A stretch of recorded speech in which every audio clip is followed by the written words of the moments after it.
Salut, c'est Léo la chaîne Techmaker et aujourd'hui on va essayer de voir ensemble d'où vient ce fameux signe du diable. Vous l'avez tous déjà vu, il hante vos pensées le jour et vos rêves la nuit. Et non, je ne parle pas de celui de Jules, mais bien celui du hashtag qu'on pourrait faire un petit peu comme ça. Alors déjà pour commencer, on va mettre quelque chose au clair. Qu'est-ce que c'est que ça? Ceux qui ont répondu à un hashtag, désolé, vous n'aurez pas de bons points aujourd'hui. Est-ce que vous avez répondu à un dièse? Mais bravo, enfin je veux dire bravo pour avoir participé parce que c'est pas ça non plus. En réalité, ce symbole s'appelle un croisillon. Si tu avais la bonne réponse, n'hésite pas à aller t'en vanter dans les commentaires. Mais alors, est-ce qu'on vous aurait menti? Pourtant ça ressemble quand même beaucoup à un dièse ça. Eh bien oui, c'est d'ailleurs pour ça qu'il y a autant de confusion sur le sujet. Parce que du coup, si je vous montre ça, est-ce que selon vous c'est un hashtag valide? Eh bien non. Par contre celui-là, eh bien c'est le cas. Et pourtant non, j'ai pas du tout mis deux fois la même chose. Bon ok, j'ai pas un bac plus 5 du jeu des 7 différences, mais là on voit quand même qu'il y a un truc qui est différent entre les deux. Eh bien oui, parce que dans le premier cas, on est face à un dièse qui est le symbole utilisé en musique. On s'en sert de les partitions afin d'indiquer que la hauteur d'une note devrait être relevée d'un demi-ton. Je vous aurais bien montré sur le piano qui est juste là, mais actuellement il sert de meuble et il devient un petit peu trop compliqué à ouvrir. Comme vous pouvez le voir, il est légèrement penché par rapport à celui qu'on utilise tout le temps sur nos PC. Si vous ne voyez toujours pas ce que ça veut dire, eh bien ça c'est un La et ça c'est un La dièse. Mais alors c'est quoi cet autre caractère, ce fameux croisillon? Et comment est-ce qu'on est venu à l'utiliser et de dire que finalement c'était un dièse? Hashtag pourquoi, comme dirait l'autre. L'origine du caractère n'est pas sûre à 100%, mais on a de bonnes chances de croire qu'il provient de ce symbole là qu'on voit ici, qui était une abréviation du mot Libra Pondo, ce qu'on appelle aujourd'hui une livre, l'unité de masse utilisée dans certains systèmes encore aujourd'hui. D'ailleurs il peut y avoir des confusions encore ici parce qu'il y a différentes unités de masse appelées livres qui ont existé, mais avec différentes valeurs. Pourquoi faire simple quand on peut faire compliqué, hein? Bon, et pourquoi ces signes bizarres et pas juste LB?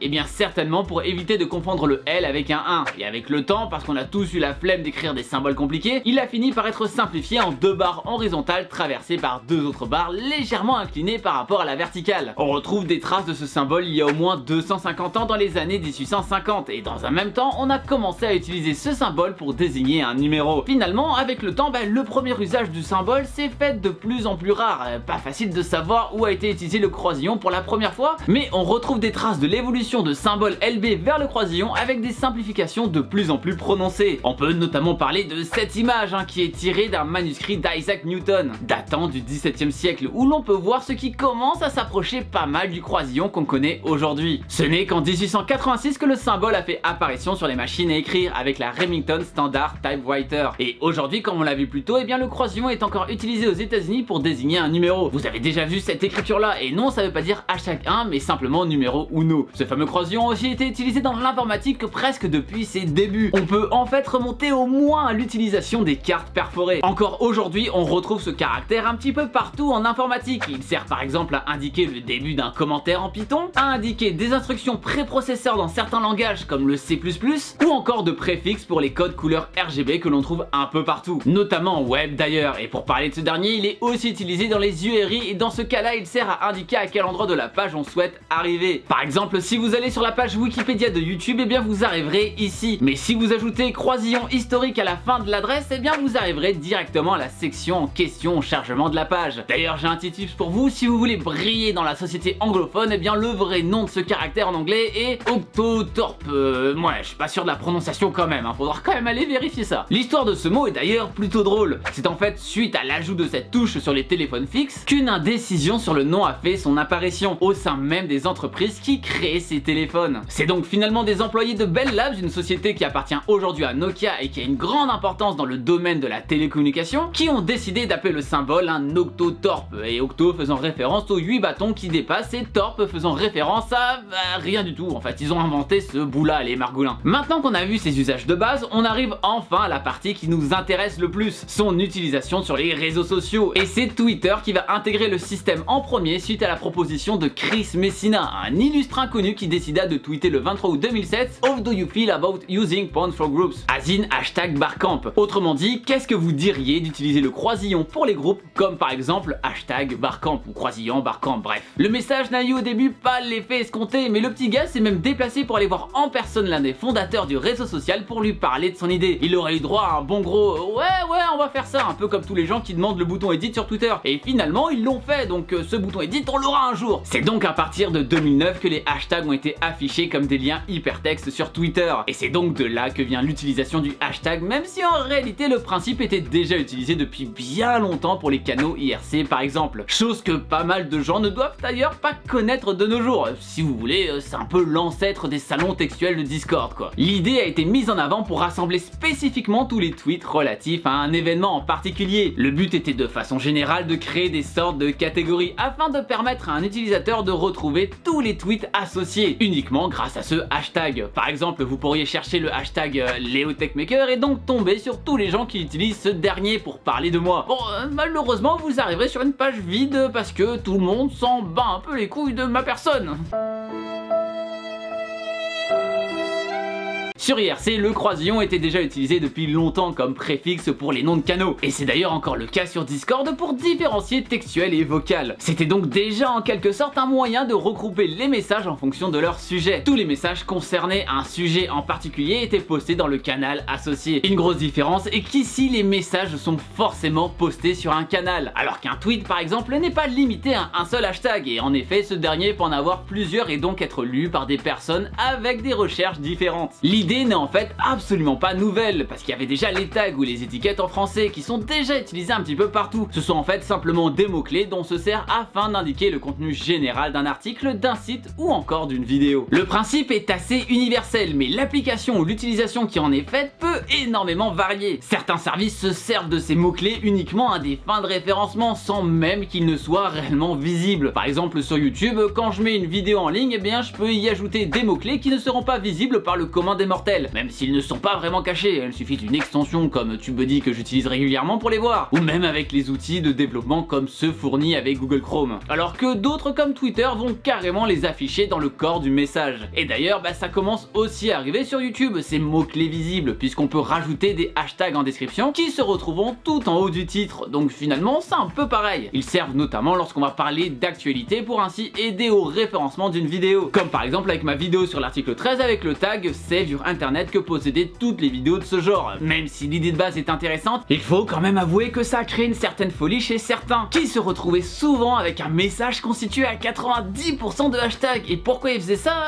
Oui, parce que les gens font quand même pas des choses de manière inutile, si? Eh bien non, enfin en tout cas pas tous, même si certains font ça par effet de mode plus qu'autre chose. Les premiers messages surchargés de hashtags qui sont à l'origine de cette mode avaient certainement un réel but, qui n'est pas bien compliqué à comprendre. Oui, les hashtags servent à faire rentrer un post dans une catégorie, donc tous les gens qui suivent cette catégorie verront le message en question, et c'est donc logique de se dire que plus on a de catégories, plus notre message sera vu. Donc au plus on va mettre de hashtags, au plus notre message a de chances d'être vu par tout le monde, à condition bien sûr que ces tags soient suivis par un grand nombre de personnes bien évidemment. Et c'est là que certains se sont un peu perdus. Oui, parce qu'avec des tags aussi spécifiques que hashtag vacances en Haute-Marne, typiquement le genre de truc qu'on peut voir aujourd'hui sous des photos sous Instagram, on est à peu près sûr que personne ne va tomber sur notre post. Il serait plus intéressant de découper ce gros tag en plusieurs petits et moins spécifiques, comme par exemple hashtag vacances, hashtag Haute-Marne, et voilà, et ça sera le jackpot, même si le deuxième aura peut-être un peu moins de portée que le premier, hein. Mais quand même ça va étendre la portée de notre post à tous ceux qui suivent les vacances et tous ceux qui sont intéressés par l'actualité de la Haute-Marne. Bien sûr, vu que plein de petits margoulins ont essayé de mettre des hashtags ultra populaires pour aider à faire connaître leurs magnifiques photos de leurs petits chiens tout mignons, il y a maintenant aussi un système qui va gérer la pertinence, avec l'analyse des mots, du contexte et des commentaires ou même de la photo en elle-même. Bref, beaucoup de paramètres qui vont rentrer en ligne de mire. Et si pour la photo du chien de votre famille vous mettez hashtag Notre-Dame pour essayer de choper des likes de gens qui cherchent à se documenter sur cette dernière, il y a peu de chances qu'ils se retrouvent à la voir la photo de votre chien. En même temps, c'est tant mieux car c'est quand même peu ouf de faire des trucs pareils. L'utilisation du hashtag s'est tellement développée aujourd'hui que le mot a été intégré au Petit Larousse en 2013. Alors après tout ça, on pourrait se demander si oui ou non c'est une bonne chose de vouloir tant se mettre en avant avec ces fameux hashtags, dans bien des cas simplement pour avoir une sorte d'approbation qui vient finalement de parfaits inconnus, quitte à y devenir complètement accro. Mais là on sortirait pas mal de l'objet de la vidéo de base, même si je pense que le sujet est quand même très sérieux. Donc si ça vous intéresserait qu'on parle de ce sujet un jour dans une future vidéo, bien dites-le moi dans les commentaires juste en dessous, parce qu'il y a quand même beaucoup à dire là-dessus et le sujet est finalement bien plus vaste qu'il n'y paraît. Bon alors ok, c'est bien beau tout ça, on a vu d'où venait le symbole du croisillon, d'où vient cette utilisation, mais en fait comment est-ce qu'on en est venu à utiliser utiliser ce symbole là en particulier et pas un autre? Pourquoi pas ce truc bizarre à la place après tout? Eh bien en fait on n'a pas vraiment d'informations là-dessus, mais ça peut paraître assez clair. On peut finalement imaginer que ça vient de ce dont on a parlé un petit peu plus tôt avec IRC, mais ça ne change pas grand chose. Parce que oui, on pourrait se poser la question de pourquoi on utilise des croisillons sur IRC. Parce que finalement on n'y est pas obligé non plus, on peut aussi utiliser un expert-luette, et si vous savez pas ce que c'est ce fameux truc tout bizarre qui veut dire et. Je pense que c'est juste plus ou moins du hasard, en mode il faut un caractère pour démarrer les noms des canaux, et il faut qu'il soit suffisamment peu commun pour ne pas gêner dans le nommage, mais quand même un petit peu pour qu'il soit quand même assez simple à taper et qu'il faut pas faire un caractère ultra bizarre pour pouvoir l'utiliser. Et enfin, il ne doit pas vraiment avoir de signification pour les gens. Et là, en faisant le tour du clavier, on peut se rendre compte rapidement que même si le croisillon et l'expert-luette ne sont pas les deux seuls caractères ici qui auraient pu fonctionner, eh bien il y en a finalement pas tant que ça. Alors voilà, on en choisit deux et puis basta. Est-ce que c'est vraiment comme ça que ça s'est passé? Bah,